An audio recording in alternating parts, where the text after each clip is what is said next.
batela mikongo.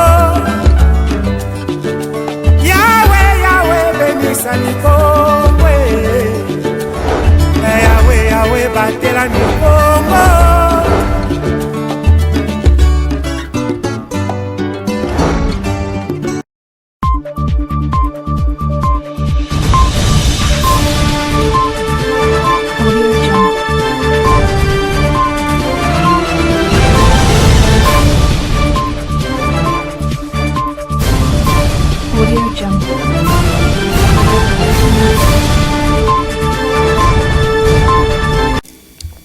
Voilà, mesdames, messieurs, grande est notre joie de vous retrouver ce jour pour ce nouveau journal sur les antennes de Ma Bannière Télévision. Bienvenue à toutes et à tous ces bonnes conditions de suivi. Tout justement, les opérations d'identification et d'enrôlement des électeurs se poursuivent dans la première zone opérationnelle pour une nouvelle période de 25 jours à compter de ce mardi 24 janvier 2023. Les agents temporaires de la Commission électorale nationale indépendante CENI assurent n'avoir rien perçu depuis le début de l'enrôlement le samedi 24 décembre 2022 et menace de claquer la porte si la CENI ne prend pas compte, sinon ne tient pas compte de leurs revendications. Le détail c'est dans ces éléments du journal. Comme annoncé par la Commission électorale nationale indépendante CENI, les opérations d'identification et d'enrôlement des électeurs se poursuivent pour la nouvelle période de 25 jours dans toute la première ère opérationnelle. À Matadi, chef-lieu du Congo central, nous avons sillonné ce mardi 24 janvier 2023 dans quelques centres d'inscription et d'enrôlement des électeurs sur les 35 que compte la ville. Très tôt le matin, à l'EP1 Mikondo, dans la commune de Mvouzi, le président du centre d'inscription donne les orientations aux requérants pour éviter les désordres. Ici, 2 machines sur 3 sont opérationnelles malgré les caprices. De l'autre côté, à l'épée Louzizilou, dans l'enceinte de la paroisse Fatima, le constat est le même. 2 kits sur 3 fonctionnent normalement. À l'épée Matadi Centre, derrière la maison communale de Mvouzi, les requérants sont plus que nombreux. À l'intérieur du centre d'inscription, les opérations d'enrôlement se poursuivent normalement. Les 3 machines demeurent opérationnelles, mais les caprices sont multiples. À l'Institut Kianvu, dans la commune d'Inzanza, 2 machines sont utilisées. La 3e en panne depuis quelques semaines. Dans une enquête menée hors caméra dans d'autres bureaux d'enrôlement, nous avons pu déceler que le président et membres des centres d'inscription n'ont perçu aucun rang depuis le début de l'enrôlement le 24 décembre dernier. Plusieurs d'entre eux menacent de claquer la porte si la CENI ne prend pas en compte leurs desiderata. Voilà, donc vous l'avez compris, nous avions effectué une ronde dans quelques centres d'inscription des électeurs parmi les 35 que compte la ville portière de Matadi. Parlons politique dans ce journal. La vice-présidente nationale du parti politique Union pour les valeurs tshisekidistes, Jojo Babeta, a obtenu sa carte d'électeur comme tout citoyen congolais le dimanche 22 janvier 2023. Question de s'approprier de cette carte pour les prochaines échéances électorales. Glodino Lucano était sur place. Le vote est un droit qui exige l'enrôlement. C'est dans ce cadre que la vice-présidente du parti politique Union pour le valeur tshisekidiste, Madame Jojo Babela, accompagnée des membres de cette famille politique, est allée remplir son devoir civique le dimanche 22 janvier 2023 dans l'enceinte de l'Institut Zolasana situé au quartier Kambanana dans la commune d'Nzanza. Après cet exercice démocratique, la vice-présidente de l'IVT a sensibilisé les membres de ces partis politiques et la population matadienne en général à s'enrôler massivement afin de booster le poids politique de notre province.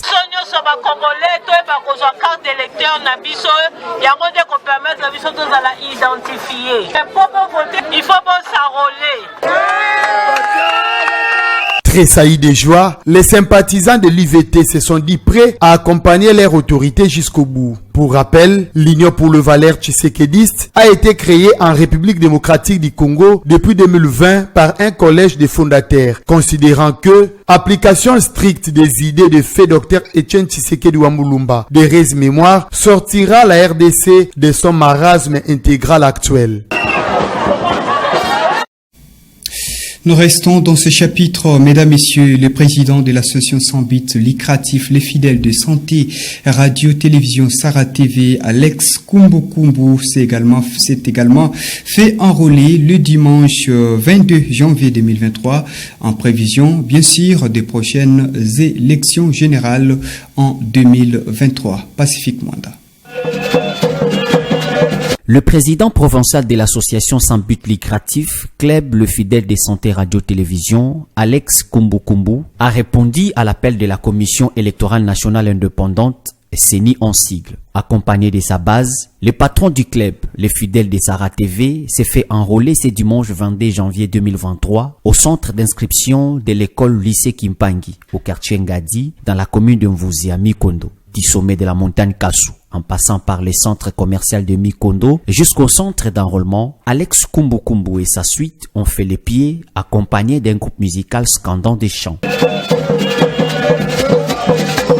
Reçu par les chefs des centres, il n'a pas attendu un seul instant pour remplir toutes les formalités requises avant d'obtenir sa carte d'électeur. Après avoir rempli ses devoirs civiques, le président du club, le fidèle de santé radio-télévision, s'est livré à la presse. Selon lui, cet acte posé vaut un signal fort. Je suis venu remplir le devoir civique attaqué congolais, l'obtention de ma carte d'électeur. Comme tout citoyen, comme tout monsieur congolais qui aime bien son pays, l'obtention de cette carte vaut un signal fort. Si nous voulons une vie de Matadi ou une province du Congo central meilleure dans les jours à venir, il faut que tout le monde puisse obtenir sa carte. Je lance un message à toute la population de Matadi et en particulier aux fidèles du club Le Fidèle de Sarah TV et aux amis qui soutiennent M. Alex Kumbu de se présenter devant les sièges pour l'obtention de leur carte. Satisfait, Alex Kumbu a remercié sa base et les a invités à remplir ses devoirs civiques. Tout à fait autre chose au niveau national, la protection de l'environnement et la transformation locale des ressources naturelles pour la fabrication des véhicules électriques, mais aussi la migration vers les énergies renouvelables était au centre d'une importante séance de travail présidée par le Premier ministre chef du gouvernement congolais Jean-Michel Sama Lukonde Kingi dans son cabinet de travail lundi 23 janvier 2023. L'objectif est donc de nouer un partenariat franc entre la République démocratique du Congo, l'Indonésie et le Brésil en ce qui concerne la protection de l'environnement. Le détail, c'est dans ces récits de Glodino Lukanou. Le chef du gouvernement congolais, Jean-Michel Sama Lukonde, a eu une séance de travail ce lundi 23 janvier 2023 dans son cabinet de travail avec les coordonnateurs des affaires maritimes et de l'investissement de l'Indonésie, en présence de la vice-première ministre en charge de l'environnement, F. Bazaïba Massoudi. Ceci dans le cadre de la mise en œuvre de la coopération sud-sud entre la RDC, le Brésil et l'Indonésie dans le secteur de l'environnement et sur la transformation des ressources naturelles. Au sortir de cette séance de travail, la ministre congolaise de l'environnement, F. Bazaïba, a fait l'économie de cette réunion. Le Brésil, la RDC et l'Indonésie. Maintenant, nous sommes dans le cadre de bilatéral entre l'Indonésie et la RDC pour la mise en œuvre de cet accord. Ça sera en deux volets qui vont aboutir vers le développement durable. Le premier volet, c'est notre couvert forestier, tout ce qu'il y a comme les forêts, le tourbier, les mangroves, comment les capitaliser et parce que nous jouons le même rôle face aux enjeux du climat comme pays solution. Nous sommes tous les leaders de nos différents bassins, le Brésil, la RDC et l'Indonésie. Le deuxième volet, c'est la transformation locale de nos ressources naturelles, en commençant par même le bois jusqu'aux minéraux, parce que nous sommes tous porteurs des minéraux stratégiques qui aident non seulement à la nouvelle technologie de l'information et des communications, mais aussi à la transition énergétique. C'est dans le même ordre d'idée que nous mettons aussi et capitalisons les ressources en eau pour nous donner l'énergie propre, l'énergie hydroélectrique et aussi la suite de cette énergie photovoltaïque hydroélectrique, éolienne et même biomasse. Donc dans l'ensemble, tout cela va nous amener vers un développement durable. De son côté, le coordonnateur des affaires maritimes et de l'investissement de l'Indonésie a commencé par transmettre les salutations de son pays au gouvernement congolais, tout en affirmant la ferme volonté de son pays pour l'accomplissement de ces projets qui amènera la prospérité dans les trois nations.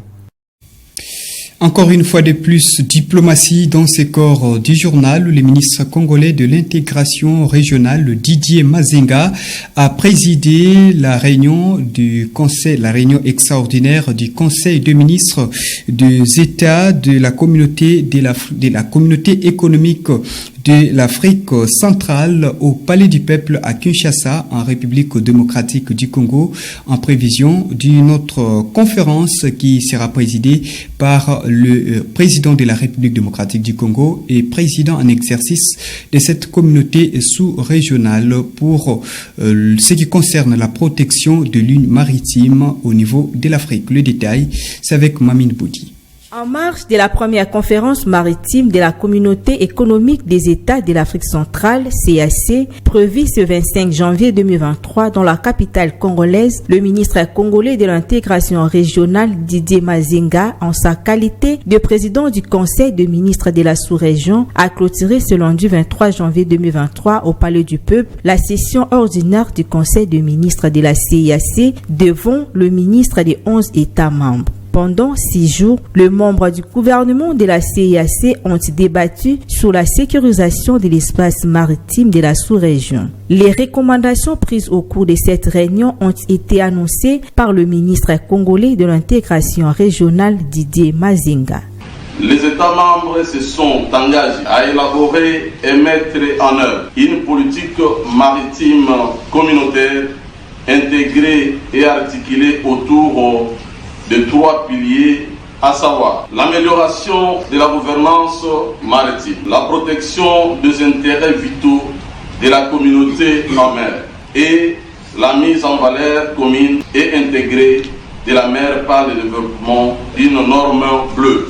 Notons par ailleurs que c'est le président de la République, Félix Antoine Tshisekedi Tshilombo, qui assure la présidence de cette organisation sous-régionale qui compte actuellement 11 pays membres depuis sa création en 1983.